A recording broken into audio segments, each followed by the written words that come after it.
మగువల మనసు దోచే అద్భుతమైన రంగులు, సరికొత్త డిజైన్లతో మీ సిరిమల్లె చీరలు. లక్ష్మణ ప్రసాద్ శర్మ గారు, ఆయనతో మాట్లాడదాం.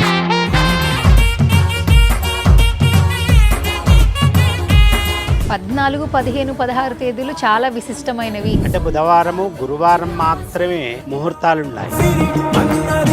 త్రయోదశి, చతుర్దశి, అమావాస్య రాలు మారినా కూడా ఆ విశిష్టత ఎక్కడా తగ్గలేదు. ముందు ముందు వివాహాలు ఉండవు అని కూడా అంటూ ఉన్నారు. మీరేం చెప్తారు అయ్య? ఈ ఆచార సాంప్రదాయాలు ఇవాళ మనం రాసుకున్నటువంటివి కాదు, వేల సంవత్సరాల నుంచి వస్తున్నటువంటి ఒక సాంప్రదాయం. జీలకర్ర బెల్లం పెట్టేటప్పుడు అదేవ లగ్నం సుధినంత దేవ తారాబలం చంద్రబలం తదేవ. ఆ టైంకు మనం జీలకర్ర బెల్లం పెట్టుకోం. నేను 9:45 ముహూర్తము అంటే బ్యూటీ పార్లర్లకు వెళ్ళి 12 గంటలకు లగ్న పందిట్లోకి వస్తాడు. ఈ 2026లో ఇప్పుడు ముహూర్తాలు అయిపోతే నెక్స్ట్ 2 ఏళ్ల దాకా ముహూర్తాలు లేవు. పరాభవనామ సంవత్సరంలో పుష్కలంగా రాశాడు. లగ్నాలకి ఏమి ఇబ్బందిగా లేదు.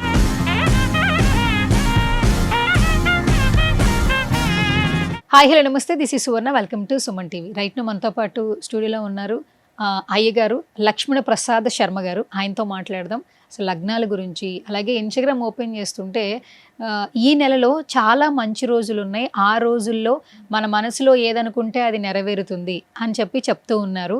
కొన్ని రాసుల వారికి ఇంకా బాగుంటుంది అని అంటున్నారు. సో ఆ విశేషాలు ఏంటో అయ్యగారితో మాట్లాడి తెలుసుకుందాం. నమస్కారం అయ్యగారు. నమస్కారం సువర్ణమ్మ. ఈ మధ్యకాలంలో ఏంటంటే జాతకాలు చెప్పే వ్యక్తులు కావచ్చు, అయ్యగారులు కావచ్చు, పూజారులు, పండితులు, వీళ్ళందరికీ విశిష్ట ప్రాముఖ్యత ఇస్తూ ఉన్నారు because of social media. Social media ద్వారా అయ్యగారులు ఈ రోజు చాలా మంచిది, ఈ రోజు చాలా విశిష్టమైనది, డబ్బు పరంగా, రిలేషన్ పరంగా, ఆరోగ్య పరంగా మంచి జరగాలంటే ఈ విధంగా చేయండి, ఇది పూజా క్రతువు అని చెప్పి ఇన్స్టాగ్రామ్ లో అయ్యగారులు మాట్లాడుతూ ఉన్నారు. చాలా మంది ఫాలో చేస్తున్నారు, నమ్ముతున్నారు. చాలా మంది నేను జాతకాలు నమ్మరు, ఇప్పుడు నమ్ముతూ ఉన్నారు. జాతకాలు నమ్ముతున్నారు, రోజుల గురించి నమ్ముతున్నారు. ఏళ్ళనాటి శని ఉంది అంటే ఉందా అని చెప్పి దోష నివారణ ఏంటని తెలుసుకుంటున్నారు, పరిహారం ఏంటని అడుగుతున్నారు. సో ఈ టెక్నాలజీ ఇంత అభివృద్ధి చెందిన తర్వాత కూడా ఒకప్పటి సంస్కృతి సాంప్రదాయాలు ఈ విధంగా ప్రజల్లోకి వెళ్తూ ఉంది. మీకు ఎట్లా అనిపిస్తుంది అయ్యారు? ఈ సాంప్రదాయాలన్నీ కూడా అనాదిగా కృత, త్రేత, ద్వాపర, కలియుగం వరకు కూడా ఇవి వస్తూనే ఉన్నాయి. ఇవాళ ఏదో నిన్న మొన్న వచ్చినటువంటి వ్యవహారం కాదు ఇది. అనాదిగా సాంప్రదాయం నుంచి వస్తున్నటువంటివి, మన పూర్వీకుల నుంచి వస్తున్నటువంటి సాంప్రదాయం కనుక పంచాంగము, జ్యోతిష్యం అనేటువంటిది మన సనాతన ధర్మంలో ఇది ఒక భాగం కనుక అందరూ కూడా పురోహితులను, జ్యోతిష్యులను వారు చెప్పినటువంటి ఒక విధానంగా నడుచుకుంటూ వాళ్ళు వెళ్తున్నారు. పూజాది ఇత్యాది కార్యక్రమాలను నిర్వహిస్తూ వారు మంచి అష్టైశ్వర్యవంతులవుతున్నారు. ఆరోగ్యం బాగోలేనటువంటి వారందరికీ కూడా ఇటు పురోహితులు చెప్పినటువంటి విధంగా, జ్యోతిష్యులు చెప్పినటువంటి ఒక విధంగా నడుచుకుంటూ దైవారాధన చేస్తూ వాళ్ళు చక్కగా హాయిగా ఉంటూ ఉన్నారు. నేను రీసెంట్గా ఇన్స్టాగ్రామ్ రీల్స్ చూస్తున్నప్పుడు కొన్ని రీల్స్ చూశాను.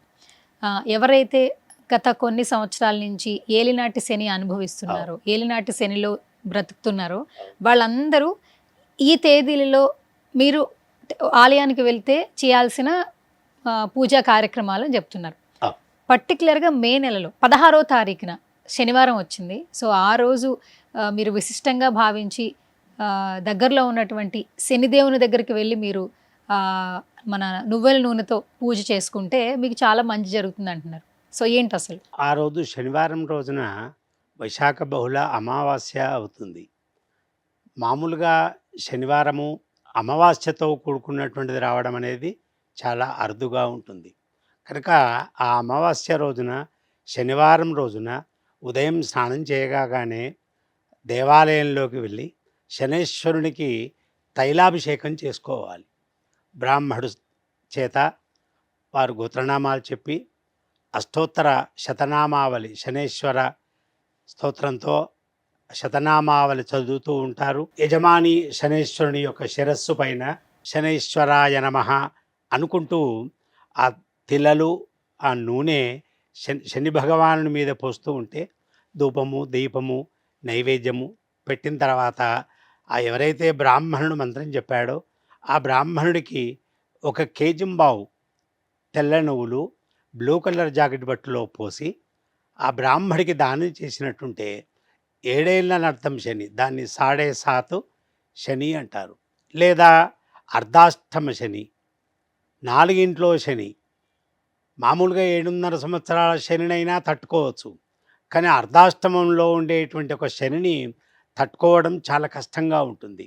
ఇటువంటి ఒక తరుణంలో ఆ శని యొక్క ప్రభావం వలన ఏమి చేయకుండా ఉంటే మానసికంగా, శారీరకంగా, ఆర్థికంగా ఇటువంటి ఇబ్బందులు కలుగుతూ ఉంటాయి. కనుక రేపొచ్చేటువంటి 16వ తారీఖు శనివారం అమావాస్య రోజున పవిత్రమైనటువంటి ఒక దేవాలయంలోకి వెళ్ళి ఆ రోజు ఆ శని భగవానునికి తైలాభిషేకం చేసుకున్నట్లయితే వీళ్ళకి అన్ని విధాలుగా బాగుంటుంది. ఆ బ్రాహ్మడికి తిలలు వస్త్ర సహిత తిలలు దానం చేసినట్టుంటే ఆ దోష పరిహారం కూడా కలిగి వీళ్ళు సుఖ సంతోషాలతో ఆయురారోగ్య అష్టైశ్వర్యాలతో సుఖంగా ఉంటారు అని చెప్పి మనకు శాస్త్రం తెలియపరుస్తుంది. 14, 15, 16 తేదీలు చాలా విశిష్టమైనవి ఈ మే నెలలో అంటున్నారు. ఒకసారి ఆ విశిష్టత తెలియజేస్తారు. అంటే మనకు వైశాఖ మాసంలో ఇప్పుడు ఈ 13వ తారీఖు రేపు, ఎల్లుండి 14వ తారీఖు అంటే బుధవారము, గురువారం మాత్రమే ముహూర్తాలు ఉన్నాయి. ఇక దాని తర్వాత ముహూర్తాలు ఉండవు. ఎందుకు అంటే అమావాస్యకు త్రయోదశి, చతుర్దశి, అమావాస్య ఇవి రిక్తతిథులు అంటారు. అంటే ఆ రోజులలో శుభ కార్యక్రమాలు ఏవి కూడా అమావాస్య ముందు చేయకూడదు. కనుక 16వ తారీఖు వెళ్ళిన తర్వాత అధిక జ్యేష్ఠ మాసం. అధిక జ్యేష్ఠ మాసం ఇప్పుడు మే 17వ తారీఖు నుంచి ఆరంభమవుతే జూన్ 16వ తారీఖు వరకు దీన్ని అధిక జ్యేష్ఠ మాసము అంటారు. దాని తర్వాత మళ్ళీ నిజ జ్యేష్ఠ మాసంలో వివాహ మహోత్సవాలు, గృహ ప్రవేశాలు, శంకుస్థాపనాది కార్యక్రమాలు జరుగుతూ ఉంటాయి. మామూలుగా అధిక మాసం వస్తుంది అంటారు. సంవత్సరం మొదలవంగానే అధిక మాసం గురించి మాట్లాడుతుంటారు. ఒకసారి అసలు అధిక మాసం యొక్క విశిష్టత తెలియజేస్తారు. అధిక మాసం దీన్ని పురుషోత్తమ మాసము అంటారు. అధిక మాసంలో మనకి ఈ సంవత్సరం కూడా మనకు పుష్కరాలు వస్తున్నాయి. పవిత్రంగా పుష్కర స్నానం చేయాలి. దాన ధర్మాదులు ఇత్యాది కార్యక్రమాలు కూడా చేసుకోవచ్చు. భగవత్ సేవా కార్యక్రమాలలో క్షేత్ర దర్శనాలు ఎక్కువగా చేసుకోవడం వలన ఈ అధిక పురుషోత్తమ మాసంలో అధికమైనటువంటి ఒక పుణ్య ఫలితం అనేటువంటిది జరుగుతూ ఉంటుంది. రెండవది అధిక మాసంలో మాత్రము శుభ కార్యక్రమాలు ఉండవు. శంకుస్థాపన కార్యక్రమాలు, గృహ ప్రవేశ కార్యక్రమాలు, వివాహాలు ఇటువంటి కార్యక్రమాలు ఏవి కూడా ఉండవు. కనుక అధిక మాసంలో కేవలం దీన్ని పురుషోత్తమ మాసంగానే భావించి దాన ధర్మాలు, పుణ్యప్రదమైనటువంటి కార్యక్రమాలు, క్షేత్ర దర్శనాలు చేసుకోవడం వలన వాళ్ళకు పుణ్యం లభిస్తుంది. ఇప్పుడు ఆల్మోస్ట్ పెళ్ళిళ్ళ సీజన్ మొదలైపోయింది. ముహూర్తాలు కూడా మొదలైనవి. ఇప్పుడు పెళ్ళిళ్ళు జరుగుతున్నాయి. ఎక్కడ చూసినా పెళ్లి పండగలు చూస్తూ 13, 14 లాస్ట్ చాలా మంది ఏమంటారంటే ఈ 2026లో ఇప్పుడు ముహూర్తాలు అయిపోతే నెక్స్ట్ 2 ఏళ్ల దాకా ముహూర్తాలు లేవు. బాజాప్తా మళ్ళీ కూడా ఈ పరాభవనామ సంవత్సరంలో మనకు ముహూర్తాలు పుష్కలంగా వ్రాశాడు. ఏమి ఇబ్బంది లేదు. శ్రావణ మాసంలో రాసుకున్నాడు, ఆశ్వీజ మాసంలో ఉన్నాయి. విన్నారా? మంచి మాసంలో మనకు లగ్నాలకి ఏమి ఇబ్బందిగా లేదు. అన్నీ సంతృప్తికరంగా చేసుకోవచ్చు. ఇప్పుడు పెళ్ళిళ్ళు మొదలవుతున్నాయి. అవు. పెళ్ళికి ఒక తంతు, ఒక ప్రక్రియ ఉంటుంది. అవు. నిజంగా ఒక అయ్యగారు పెళ్లి మొదలైన తర్వాత ఎన్ని గంటలు నామస్మరణ చేస్తూ ఆ మంత్రాలు చదువుతూ పెళ్లి తంతు క్రతువు చేస్తారు? లగ్నం దర్దాపుగా శ్రద్ధగా వాళ్ళు సశాస్త్రీయంగా వివాహం చేయండి అని వాళ్ళు యజమానులు వివాహం చేసుకునేటువంటి ఒక దంపతులు అంటే శాస్త్రానికి మంచి గౌరవం ఇచ్చి మంచి సాంప్రదాయ పద్ధతిగా వివాహం చేయండి పంతులు గారు అంటే మినిమం 2 గంటల టైం ఖచ్చితంగా మన పురాణోక్త విధానంగా జరుగుతుంది. అంటే మా బ్రాహ్మణ్యంలో కానీ వైశ్యులలో కానీ 2.5, 3 గంటల టైం పడుతుంది. కనుక తక్కువ అయినా కూడా 2 గంటల సమయం ఈజీగా పడుతుంది. ఎందుకంటే లగ్నంలో వరుణ్ణి ఎదుర్కోవడము, బావుమరిది దుమ్ముగాలు గడగడం, అక్కడి నుంచి అత్తమామయ్య కూడా ఆ వరుణ్ణి లక్ష్మీనారాయణమూర్తిగా భావించుకొని అల్లుడి యొక్క కాళ్ళు కడగడం, ఆ తర్వాత మధుపర్కము, ఆ తర్వాత సుముహూర్త కాలము, ఆ తర్వాత కన్యాదాన కార్యక్రమం ఉంటుంది, మాంగళ్యధారణ, అక్షతారోపణ, నాగవెల్లి, ఈ అరుంధతి నమస్కారం, ఇవన్నీ కార్యక్రమంలో అంతర్భాగం. కనుక ఇవన్నీ కూడా విధి విధానంగా నిదానంగా చేసినట్టుంటే 2 గంటల సమయం ఖచ్చితంగా పడుతుంది. ఇక ఈ మధ్య మధ్యలో ఫోటోగ్రాఫర్లు, వీడియోగ్రాఫర్లు, పంతులు గారు స్నాప్స్ రాలేదు, మీరు మళ్ళీ పుస్తకట్టించిన తర్వాత మళ్ళీ పుస్తకట్టించడం, అది పట్టుకోమనడం, ఈ విధంగా జరుగుతూ ఉంటుంది. కనుక అట్లా 3-4 గంటల సమయం కూడా పడుతుంది. ఒకప్పుడు వివాహానికి చాలా విశిష్టత ఉంది. అవ్. తరాలు మారినా కూడా ఆ విశిష్టత ఎక్కడా తగ్గలేదు. ఇప్పుడు చూస్తుంటే వివాహానికి విశిష్టత తగ్గుతుంది అనిపిస్తోంది. ఒకప్పుడు విడిపోయే వారి సంఖ్య అసలు ఉండేది కాదు. ఆ తర్వాత క్రమంగా కొంచెం కొంచెంగా మొదలైంది. ఇప్పుడు ఒకళ్ళు వెడ్డింగ్ కార్డ్ ఇవ్వంగానే వీళ్ళు ఎంతకాలం కలిసి ఉంటారో, ఎప్పుడు విడిపోతారో అన్న మాట అనేస్తున్నారు, పెదవి విరిచేస్తున్నారు. సో అలాంటి కాలంలో మనం బ్రతుకుతున్నాం. ఇది కలియుగం అనుకోవాలా, మనుషుల ప్రవర్తన అనుకోవాలా, ముందు ముందు వివాహాలు ఉండవు అని కూడా అంటూ ఉన్నారు. మీరేం చెప్తారు అయ్యగారు? అమ్మ, ఈ ఆచార సాంప్రదాయాలు ఇవాళ మనం రాసుకున్నటువంటివి కాదు. అనాదిగా కొన్ని వేల సంవత్సరాల నుంచి వస్తున్నటువంటి ఒక సాంప్రదాయం. ఒక ముహూర్తము, నా బిడ్డ వివాహం చేస్తున్నాము, మా బాబు వివాహం చేస్తున్నాము అంటే జ్యోతిష్కుని దగ్గర, బ్రాహ్మడి దగ్గరికి వచ్చి ముందు వాళ్ళకు బలాబలాలు ఉన్నాయా, అందుకే లగ్నంలో సుముహూర్త కాలంలో జీలకర్ర బెల్లం పెట్టేటప్పుడు తదేవ లగ్నం సుధినంత దేవ, తారాబలం చంద్రబలం తదేవ, విద్యాబలం దైవబలం తదేవ అని చెప్పి మనం మంత్రాలు చదువుతూ అక్షంతలు వేస్తూ ఉంటాం. లగ్నానికి గురుబలం చాలా ముఖ్యం. ఆ గురుబలం, నా కొడుకు వివాహం చేయదలుచుకున్నాము, బలం ఉన్నదా లేదా పంతులు గారు అని వారు ఆ పంచాంగం ఆధారం చేసుకొని బలాబలాలు ఏ విధంగా ఉన్నాయి, గురుబలం ఉందా, చంద్రబలం ఉందా, సూర్యబలం ఉందా, అవన్నీ చూసి ముహూర్తాలు ఏర్పాటు చేస్తారు. ఆ ముహూర్తము పలానా సమయం, శ్రవణ నక్షత్రయుక్త పలాని కర్కాటక లగ్నము అని దానిలో ఒక టైం మెన్షన్ చేస్తాం. ఆ టైంకు మనం జీలకర్ర బెల్లం పెట్టుకోవాలి.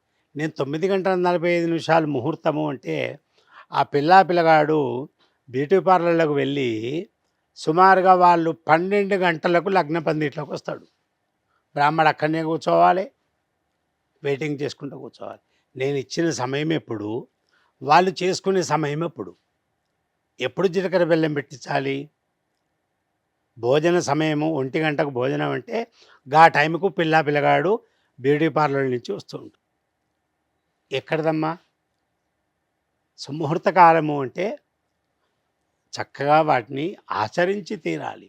ఆ టైంకు వివాహ మహోత్సవ కార్యక్రమం జరగాలి. కనుక పెద్దలు కుదిరించినటువంటి ఒక వివాహాలు చక్కగా జరుగుతూ ఉన్నాయి, ఏమి ఇబ్బందులు ఏమి లేవు. కానీ ఈ మధ్యకాలంలో ఏవి వాళ్ళకు వాళ్ళే మాట్లాడుకోవడం, తల్లిదండ్రుల ప్రేక్షక ఏమి లేకుండా వాళ్ళిద్దరు ఇష్టపడుతున్నారు, మీరు ఒప్పుకోవాలి. తల్లిదండ్రులు కూడా ఏమనలేకపోతున్నారు.